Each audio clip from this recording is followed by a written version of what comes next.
Bom, meus amigos, enfim, depois de enfrentar o Bragantino, depois da derrota pro Bragantino, o Grêmio teve aquele tirar o atrasado daquele jogo contra o Corinthians, atrasado na verdade.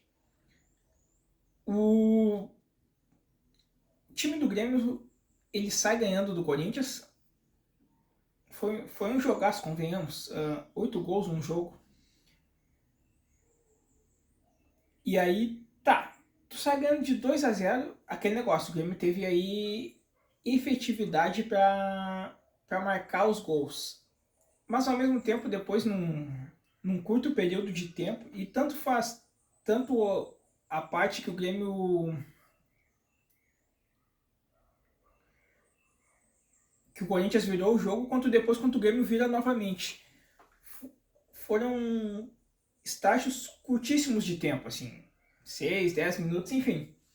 Mas o Grêmio marcou, fez os gols ali, o gol do Cristaldo, fazendo gol de cabeça sem sair do chão, pô, enfim, tava muito bem.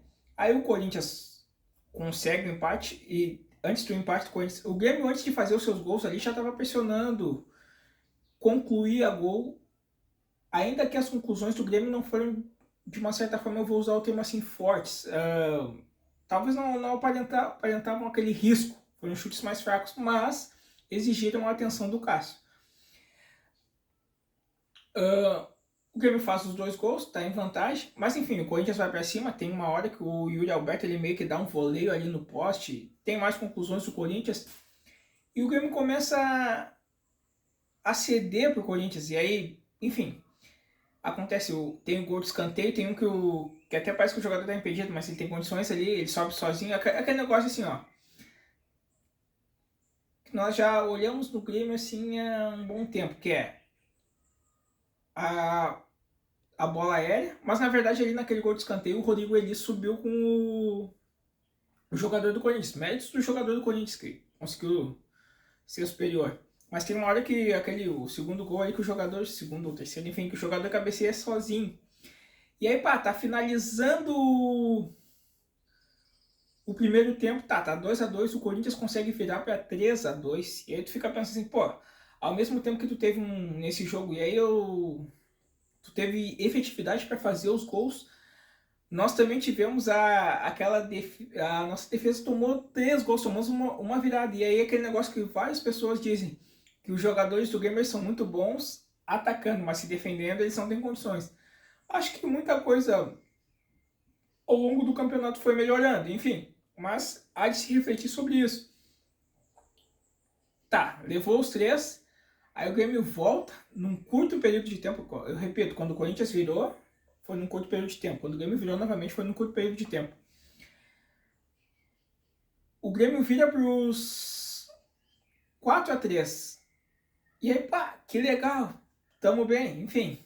Vamos manter a vitória. E aí, nesse jogo teve discussão sobre VAR, sobre isso, sobre aquilo, enfim.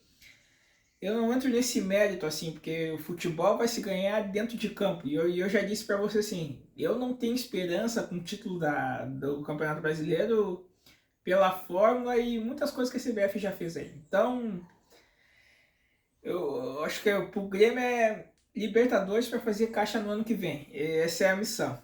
Mas enfim. E aí tá, virou para os 4-3. Vamos manter a vitória, enfim. Mas aquele negócio, ó, nós fazemos gols, mas ao mesmo tempo nós não conseguimos segurar aqui, nós levamos gols. E aí foi entrar o Juliano. Juliano, que é um grande jogador. Já vestiu a camisa do Grêmio. Enfim, é conhecido da torcida aqui.